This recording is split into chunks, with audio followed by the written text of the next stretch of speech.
কড়াইতে যে এত সুন্দর ফুলকো ফুলকো জালিদার চিতই পিঠা তৈরি করা যায়, আপনারা না দেখলে বিশ্বাসই করবেন না। 100% গ্যারান্টি। যারা প্রথমবার পিঠা তৈরি করবেন তারাও কিন্তু খুব সহজে বানিয়ে নিতে পারবেন। বন্ধুরা, পিঠাগুলো খেতে কিন্তু ভীষণ ভালো হয়েছিল। চলুন তাহলে শুরু করা যাক।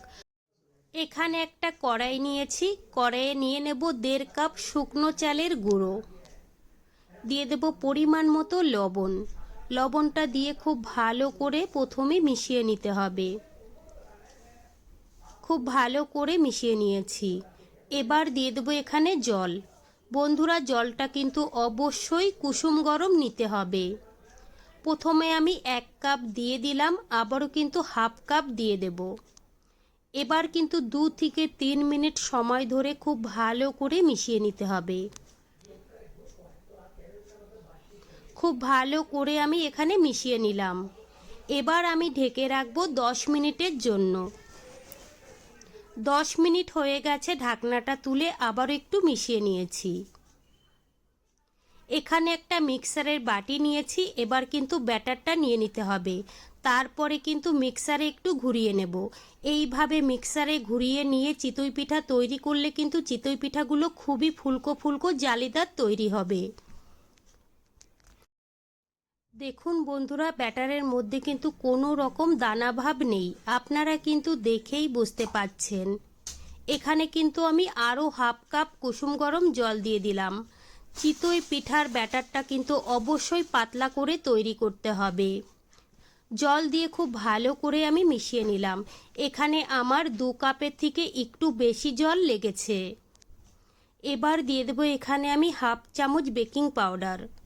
বেকিং পাউডারটা দিয়ে খুব ভালো করে মিশিয়ে নিতে হবে।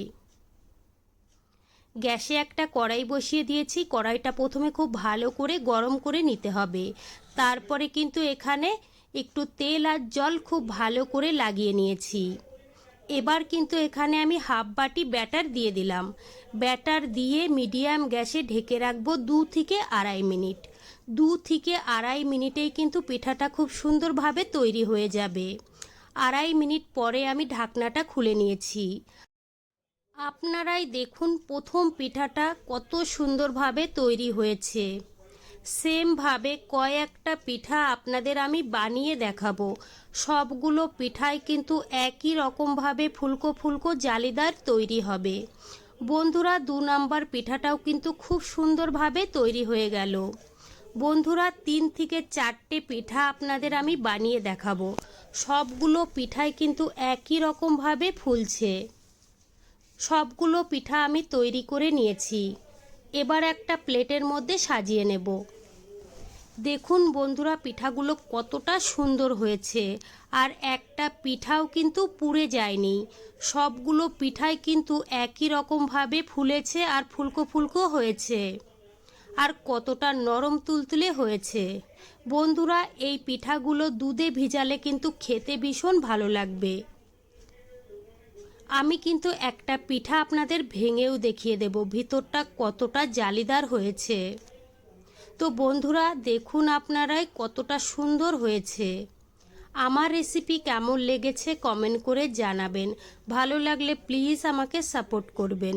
বাড়িতে বানালে কমেন্টে জানাতে ভুলবেন না খেয়ে আপনাদের কেমন লেগেছে।